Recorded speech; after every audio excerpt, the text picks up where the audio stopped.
It may seem contradictory that God gave us free will, and yet the only way to derive any kind of benefits from that free will is to choose God's will over anything else. And a lot of people may seem to look at that and say, well, that's slavery or that's a tyrant. No, it's a loving authoritarian. And that is exactly what God is. God is a loving authoritarian, and all things will be added unto you if you follow the laws, statutes, and commandments. And the more that I think about this, and the more that I realize just how arbitrary some people really take these laws, statutes, and commandments. So to all those people that are actually following God's laws, statutes, and commandments, and that are staying true in spirit and truth, be grateful that you are spiritually attractive, and be grateful that you are doing what is spiritually necessary for you to do what must be done. Because you're going to be spiritually attractive when you're following the law, statutes, and commandments. You're going to be spiritually attractive when you are pure, when you are actually acting in a righteous way, and you're not trying to be holier than thou about it. You're just simply being within God's laws that He made for us. And so I want to go to Genesis today because I've been thinking a lot about this recently. And we're going to read verses 27 and 28 of Genesis 1 here. And it says, "So God created man in His own image. In the image of God, He created him. Male and female created He them. And God blessed them. And God said unto them, Be fruitful and multiply and replenish the earth and subdue it, and have dominion over the fish of the sea, over the fowl of the air, and over every living thing that moveth upon the earth." Now, if we were to look at Genesis here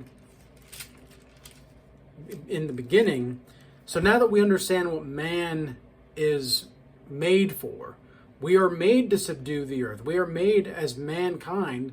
We are made to be spiritual kings and queens of every living thing that is on this, and to treat it with reverence. Now, look here to verses 6, 7, and 8, maybe even 9 here we might go into with Genesis. "And God said, Let there be a firmament in the midst of the waters, and let the waters be divided from the waters." Okay, so the waters here is not necessarily strictly H2O necessarily. You don't need to think about it like that. This is the beginning, right? This is the very beginning when God is creating everything. And He has already divided the light from the dark. He's already had His face upon the spirit of the waters. And so now He's separating even more so and dividing the water from the water. "And God made the firmament and divided the waters which were under the firmament from the waters which were above the firmament. And it was so." Okay, so now there's the firmament, which is basically a blockade, a spiritual blockade between the waters above and the waters below. "And God called the firmament heaven, and the evening and the morning were the second day. And God said, Let the waters under the heaven be gathered together unto one place, and let the dry land appear. And it was so." Well, in order for man to be made, there had to be dry water. We can't be swimming in the sea, but God still wanted to create the fish, and He still wanted to create the fowl of the air, which is the birds, right? So now if we go back to this verse here, in 28, verse 28, "Replenish the earth, be fruitful, multiply, replenish the earth, and subdue it." Those are the 4 things that mankind must do. And so if you are following in the laws, statutes, and commandments, you're going to be naturally doing these things. And you're going to naturally fall into line with the will of God. Not only do you have all of the will of your ancestors coming into you, that are connected to the source of creation, which is God himself.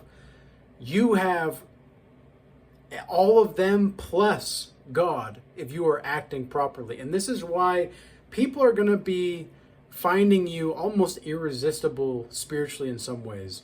You're going to have the people that are staring at you. You're going to have people that are mean mugging you. You're going to have an array of different kinds of reactions and responses from people. Some people will literally treat you like a king, and then others will see you and see your greatness and potential, and they'll want to stomp on it. They won't respect it. They want it to be like they're just so jealous of the spiritual attractiveness. Why? Because you are subduing the earth. You are replenishing the earth. You are doing these things that is in accordance to the Most High's will. Now, what exactly is the point of the firmament, right? Why is it important to understand that the water is above and the water is below?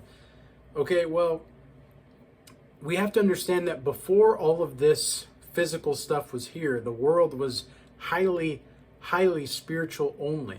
It was basically, the way that it's described in the Bible here makes it seem as if it was only ethereal space in which the universe was here.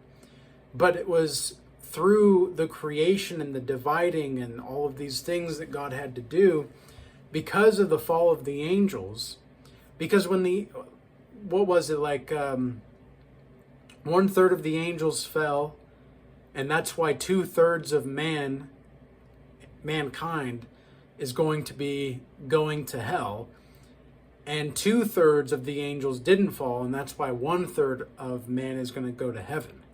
Okay, so he called the firmament heaven, right? This was verse 8 here. That was verse 8 in Genesis. And we have to think about heaven and hell as both places as well as states of mind. And if you've gone to hell, and I've been to hell, I remember very, very distinctly the moment that I knew, spiritually speaking, I was absolutely in hell. It wasn't even like a psychosis, because I thought it for a moment when I was like 23, 24, there was a moment when I thought I had psychosis, and I thought I was just completely off my rocker, because I had some really strange things happening to me. But what was really going on was I was literally in hell as a state of mind. And likewise, I've been able to see the heavenliness as a state of mind. And now I've found an equilibrium and a balance in which I'm not too up, I'm not too down. I'm just kind of, as a human being in this, as a soul that is eternal in a physical body that's not eternal, that will decay, I am experiencing something that I know is temporary, and I know something more is going to come after this. I don't know what exactly, but I know for sure that I'm going to do everything that I can to not go into that burning lake of fire like it talks about in Revelation, because that's really the only version of hell that can be described in the Bible, is that burning lake of fire. And that's exactly where all of the fallen angels went, and that's one of the reasons why we have so much fallen angel technology today, is because of the fallen angels that are trying to manipulate mankind into being destroyed. The angels that are fallen want mankind to self-sabotage. And I had somebody send this clip of a movie, Nefarious, to me recently from the Regal Change Academy. Very interesting clip. And it kind of inspired a lot of this kind of thought that I've had recently about it, but about these things. And it's been really interesting to see, because it kind of reminds me of The Devil's Advocate. I don't know if anybody's seen that, where with Al Pacino and Keanu Reeves. I would like to watch Nefarious pretty soon. I only watched the clip, but it seems like it'll be a pretty interesting movie. Basically, it's this guy that is locked up, and he is possessed by a demon. And he's having like this therapist, I'm assuming it's a therapist, talk to him.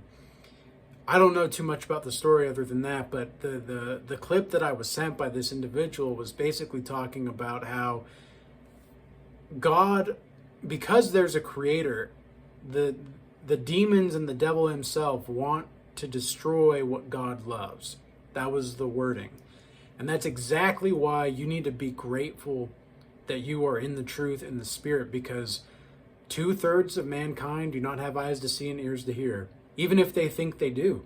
That's what's kind of frightening to me, is and kind of scary, to be honest, is there's so many people that think that they are in the know and they're in the truth. And then you see them and you're like, either you don't have the proper information available, or you're just kind of silly. Like, you're kind of just acting silly for no reason. Like, these people are not necessarily malicious by any means, but they're definitely not, they're not like a godly person. And I'm not sitting here saying like I'm a saint and anything like that, because I definitely have done some things that in hindsight were absolutely not right for my well-being or the well-being of other people's. But I've repented from that, and I continue to do so to this day. Part of it is being able to serve God in any way that He needs me to, because I know now that even though it does seem like a bit of a contradiction to follow, it's almost like, because to the view of the fallen angels and the demons, God is forcing you to follow His will or else. And it's like, well, yeah, kind of. Like, God's love is kind of conditional. It's not necessarily like unconditional, unbounding, it's about forgiveness, though. It's about forgiveness. Forgiveness and endless forgiveness is what's important. It's more like God's going to be there insofar as, and He's going to be there for you always, but physically and spiritually, you're not always going to be feeling Him. I remember there were times when I would be first praying and I didn't hear or feel anything. And this was even when, like, long time ago, like years and years, like a decade ago. And I would be praying and just to try it, and it felt so gross. It felt so destructive, and ugh, I didn't like it. But that was because it was the demons within me that were like sensing this, and I didn't really fully grasp how spiritual this reality truly is. And so the more that I became aligned with God's will, and the more I became aligned with the laws, statutes, and commandments, the closer I got with the Most High. And it was almost like I was moving into His realm and His domain. I was moving into a way where I could actually serve the kingdom of God, or like on this earth. I could serve still, because I was born again and I was saved. But I know that it's not the once saved, always saved. That's the thing, right? Like, yes, there's eternal forgiveness, but I could still do something if I fell into temptation. I could still do something in which could relinquish, if I went against the law, statutes, and commandments, let's say, there would be a relinquishment of God's presence within me and around me, and the protection that I have from the Most High right now. But I'm choosing not to go that path, because I know that's not the right path for me, and I know not to lean on my own understanding, but on God's understanding, and to trust God. The only one that I trust is God. I don't know, all these people want to trust worldly individuals and idols. I don't get it.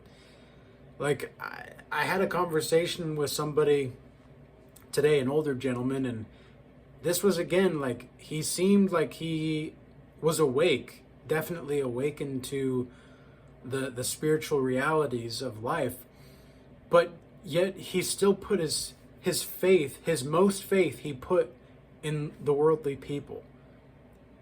and the people like in the institutions, and I'm like,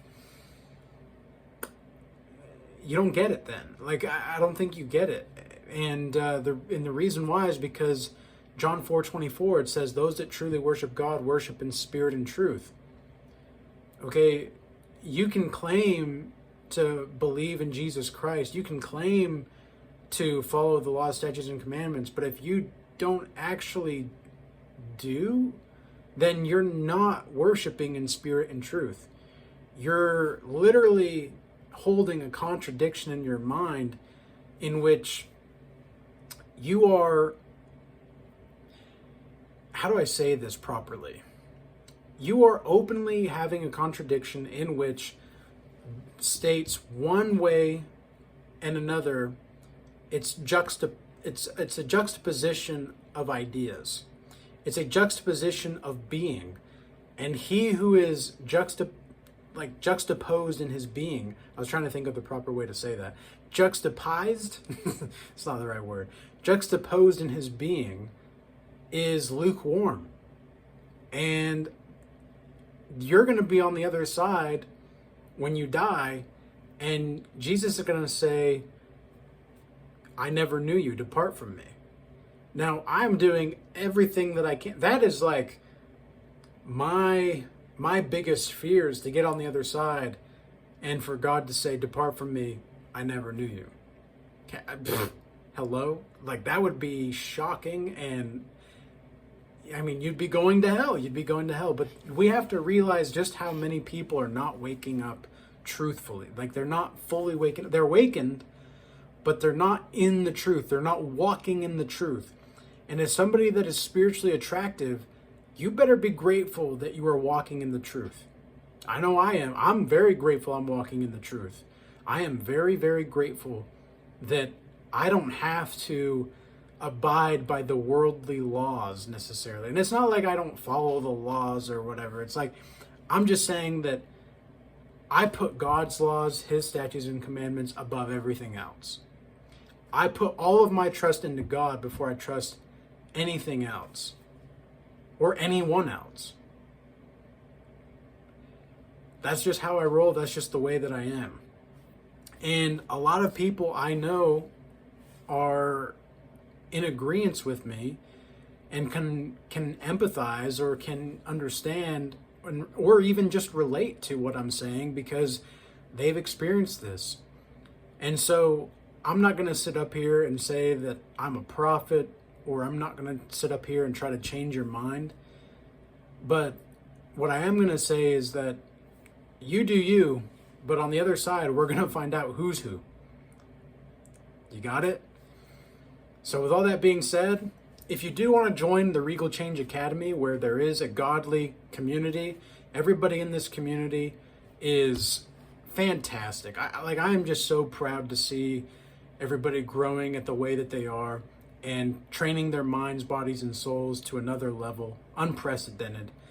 And I really want to encourage anybody that wants to join a community, like, look in the Regal Change Academy like this, because that's where you're going to get the most benefits, is seeing people grow and growing with the people, like actually having some kind of support.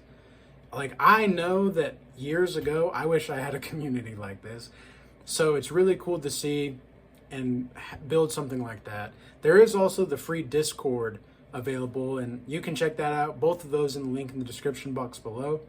I do want to thank everybody moving from YouTube over to X and Rumble recently.